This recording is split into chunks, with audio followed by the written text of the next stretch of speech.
The colonial home is one of the most recognisable architectural styles in the US, known and loved for its symmetry, its simplicity and its traditional elegance. Now, all of these homes that you're seeing here would be considered colonial homes, but as you can see, there are some very distinct differences between them. In this video, I'm going to be focusing purely on the early colonials, those built in the style from the early 1600s to the mid 1700s, before the Georgian and the Federal style took over. Now, early colonials have their very unique characteristics, and in this video, you're going to learn how to spot them. Here's what else is coming up. We're going to start with a brief history of early colonials, on how and where they came to be. Then we're going to look at all the exterior telltale features before moving on to the interior details and floor plan. And make sure you stick around to the end, because I've got a great quiz coming up that's going to test your knowledge of early colonials and how much attention you've been paying. The colonial home is named after the early European settlers who left their homelands of England, France, Germany and the Netherlands and set sail to the New World in America, looking for religious freedom, new opportunities and economic prosperity. They brought with them not only the traditions and cultures from their homeland, but also their knowledge of architectural styles and building techniques. Now, when the settlers arrived, they had to adapt what they knew to the conditions they encountered. So whereas in their homeland they may have used a lot of stone, in the heavily forested areas of New England, wood was obviously plentiful, so that's what they used to build the homes. Now, a big difference in the mid-Atlantic and southern area, where clay deposits were more bountiful, those settlers there tended to use the clay to make bricks, and so you see a big regional difference in those early colonials, because of the northern homes being built out of wood and the mid and southern homes being built out of bricks.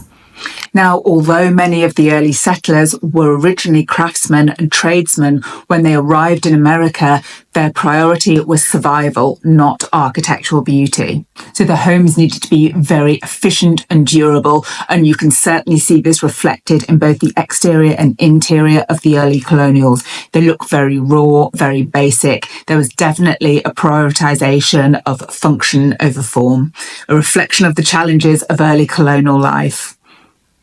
Fast forward many years, and following World War I, there was a wave of nostalgia for early American heritage, which led to the rise of the colonial revival movement. So throughout the early 20th century, builders and architects reinterpreted the classic colonial style, but they incorporated modern conveniences while still retaining the symmetry and the style and the elegance which everyone has loved about colonials for hundreds of years. Now let's take a look at what makes an early colonial so instantly recognisable from the outside. And I just wanted to make the point, although I keep referencing the early colonials, if I was working with clients, I wouldn't keep saying early colonials, I would just call it a colonial. The reason I'm specifying that is that there are going to be videos coming up on the Georgian colonial and the Federal colonial. So I just wanted to emphasise that there are different iterations of the colonial style. So the first thing that should strike you is the minimal ornamentation on the outside. It looks very raw, it looks very basic, almost to me as if it's unfinished. There typically aren't shutters, there's no decoration above the doors, it's just very basic and as needed. The roof of an early colonial is quite distinctive. It is typically a side-gabled, steeply pitched roof designed to expel the snow and rain. The exterior siding is something we've already discussed, but it was either clapboard or wooden shingle in the northeast, or in the mid-Atlantic and southern region it tended to be brick. Obviously, the modern interpretation, you can have whatever siding you want. The fourth exterior feature of an early colonial is the centrally located large chimney. So it kind of lines up with the front door, but in the early colonials, the chimney was very important. It would heat the whole house on the interior. So that's a key feature to look out for. And finally, the windows were small, multi-paned in order to try and keep the heat in. Now, if you're enjoying this, please don't forget to like and subscribe because it lets me know that I'm on the right track in providing information that you're finding useful. Okay, so let's take a step inside and we'll see that the interior of Early Colonials is just as basic and raw as the outside. So number one, the first thing you'll notice is, again, same as on the outside, that centrally located chimney. It really is the heart of the home where all the cooking was done and the heat was generated, which supplied all the rooms. Number two, the settlers built with what they had. So on the interior, there is a lot of wood, typically wide plank flooring, which is 5 inches or wider, lots of wooden beams and kind of minimal decoration. The floor plan on the interior was very basic. On the downstairs, there was usually just 2 rooms, a living area and then a sleeping area. And upstairs, you had additional bedrooms or loft space. The ceilings were very low, so this created quite a cozy feel. It certainly kept the heat in, but I'm finding that when I show colonials to clients these days, often that's something they'll point out that they don't like.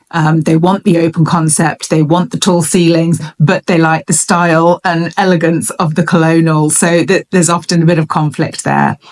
And the final interior feature to point out of an early colonial is the minimal woodwork.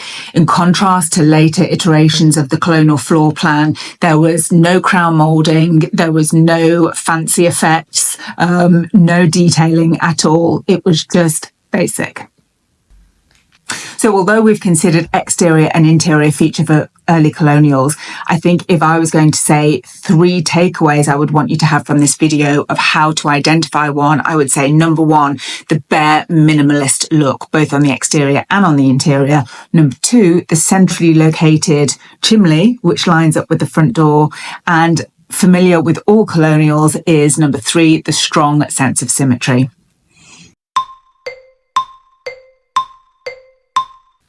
Okay, question 1. When were the early colonials built?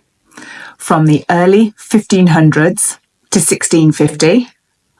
B, from the early 1600s to the mid 1700s. Or C, from the late 1700s to the 1800s. Question 2 relates to siding. So here you see brick and you see wooden shingle. Which goes where? One was more popular in the northeast and one was more popular in the mid-Atlantic and the southern region. But which is which?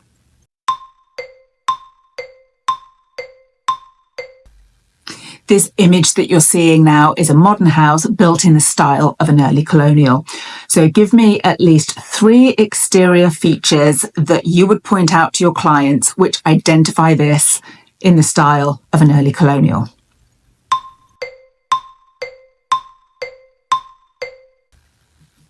And again, here is a modern house interior built in the style of an early colonial. So what features would you point out to your clients if you were showing this house that identify it as an early colonial? At least 3.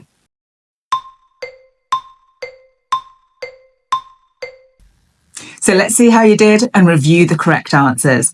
So the answer to number 1, when were early colonials built? The answer is B, from the early 1600s to the mid 1700s, before the Georgian and the Federal style took over. Question 2, siding, which would you find where? So the clapboard or the wooden shingle was more popular in the northeast due to the bountiful, heavily forested area. However, due to the clay deposits in the mid-Atlantic and southern area, their early colonials tended to be made out of brick. So I hope you got that right. Number 3, looking at the exterior features, I asked you to name 3. You could have said any of the following. Number 1, steeply pitched roof, which has a side-facing gable. Number 2, the multi-pane windows. Number 3, the centrally located chimney. Number 4, the wooden siding. Number 5, the minimal ornamentation and decoration. And number 6, the rectangular boxy design. Now, initially, early colonials were actually very small. Obviously, this is a modern interpretation. It doesn't look that small to me, but it still retains the original rectangular shape. So how many did you get? And finally, the interior photo, you could have said 3 of the following features. Number 1, central chimney. Number 2, a very choppy floor plan, a very compartmentalised floor plan. Number 3, the exposed wooden beams. Number 4, the low ceilings. Number 5, the wide plank floors. And number 6, the minimal decoration. So hopefully by now you're an expert on early colonial homes, but don't forget to check out these videos so you know how to identify a Georgian, a Federal, as well as a Dutch colonial. See you next time.